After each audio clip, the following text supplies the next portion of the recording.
In the 19th century, the telegraph was developed in 1844, and so that what that meant for people is they could send messages over a short distance without having to travel far, and the use of horse-drawn carriages was significantly less due to this. In 1864, the electromagnetic theory was developed by James Clerk Maxwell, and it basically laid the foundation for everything else that would to come. Telephone development happened in 1876, and so what that meant for people was they could call family members over long distances without having to send a telegraph, and they could have face-to-face conversations.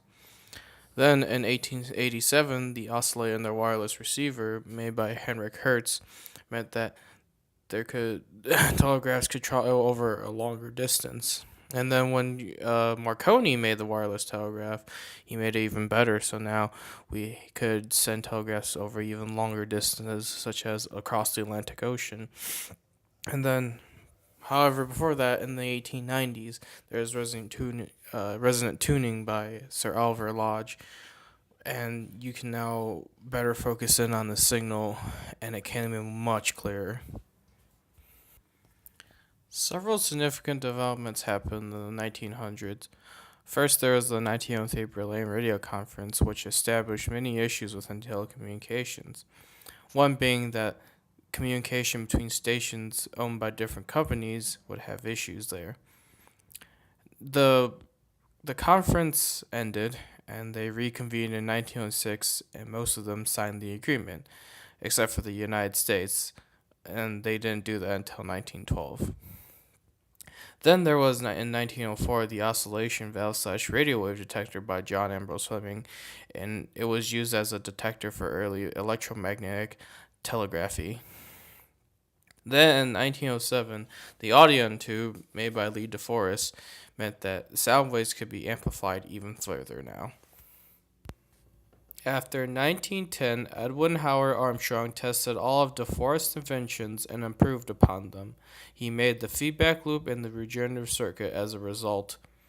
The feedback loop would help with volume amplification, and the regenerative circuit will help reinforce the signal and make the sound come in clearer. In 1920 through 1929, Radio Act was in movement. In 1927, broadcasting must serve the public interest. In 1926, FRC was created, used to regulate the radios. United Independence Broadcasting in 1927, they also needed work. In 1928, William Pelleas by CBS. It was huge in television, and he became the president of CBS for many years. 1930 through 1939, FRC Communications Act was in movement. FRC stands for Federal Radio Commissions, was a government body that regulate radios used in the U.S. from its creation in 1926 until it replaced by Federal Communications Commission that led to FCC in 1934. In 1940 through 1949, Fairness Doctrine put in place by President Truman. This was important because they couldn't talk about their own opinions on a radio station, especially politics. For example, on who they going to vote for. In 1941, Mayflower decision used by the Army during the World War. In 1949, FCC reports editorials are allowed, but they have to be present for both sides of the argument. In 1944, computers was created. So from 1950 to 1959, there was definitely an increase in television development. So TV started to become more popular, and because of this, the public started to transition from radio to television. Also was the UNIVAC computer, which predicted the 1952 presidential election correctly. And it was after this that people started to see the value in computers. Also in the 1950s were the quiz show scandals. So this is where producers, they rigged the quiz show so that more people would watch and it would draw up the ratings to the TV programming. And also more music started to play on the radio. So radio personalities started to transition to TV after this happened. So in the 1960s, Newt Minow had his vast wasteland speech in 1961, and this was his first major speech as FCC chairman. And he was basically saying in his speech that he was questioning what was being played on television. So it was after this that the FCC really started to enforce that broadcast stations had to serve the public interest with their programming. Also in 1961, stereo broadcasting became very popular, and this is where there was 2 different speakers, so it was a lot better sound, and it's just a better listening experience for people. So from 1970 to 1979, realism in television became very popular, so this is where they started to put social issues in television. They became more prevalent, and people really started to see what life was actually like rather than a fake representation that they were used to seeing. Also, FM radio became very popular in cars, so the new cars that were being produced, they all had, or most of them had radio in them at the time, which led to radio becoming more popular. In 1970, was the Public Smoking Act, so this is where Congress banned cigarette ads on television, that they can no longer play the advertisements on TV.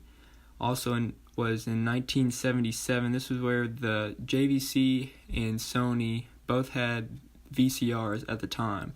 But JVC said that anyone could make VCRs, which drove their costs down, but Sony did not make it open to the public, so they eventually lost out to JVC, and it was JVC that became really successful with the VCR. In 1980 to 1989, cable TV became more popular. This prompted the growth of larger cable networks and resulted in networks like CNN, the first all-news network, Our Channel, being created. In 1981, Reagan and Mark Fowler started the deregulation of television. This prompted a shift in broadcasting from the general public interest to marketed public interest, and changed many of the regulations that had previously affected big business agenda. Then, in 1987, Congress got rid of the Fairness Doctrine. This no longer required broadcasters to give both political sides to issues, resulting in a large push for agendas from networks. In 1991, Tim Berners-Lee created the World Wide Web and made it available to the public in 1994. This allowed users to access information via hypertext and specific links that were provided within the web page. In 1993, Mark Anderson created the first web browser, Mosaic. This made the internet much easier to use and more user-friendly. In 1994, the URL was developed, which had given every site a unique address. This made it possible to access specific information using a designated web address. Then, AOL dropped modem pools across the country, which allowed more public access to the internet. In 1994, Netscape was released, which was an updated version of Mark Anderson's Mosaic. This sparked Microsoft's interest in browser programming and the World Wide Web. In 1995, Microsoft created Internet Explorer and gave it away for free. This initiated the first browser wars. Then the dot-com bubble happened, which was large investments in the internet companies. This increased the usage of the internet and created many startup companies, some of which are still around today.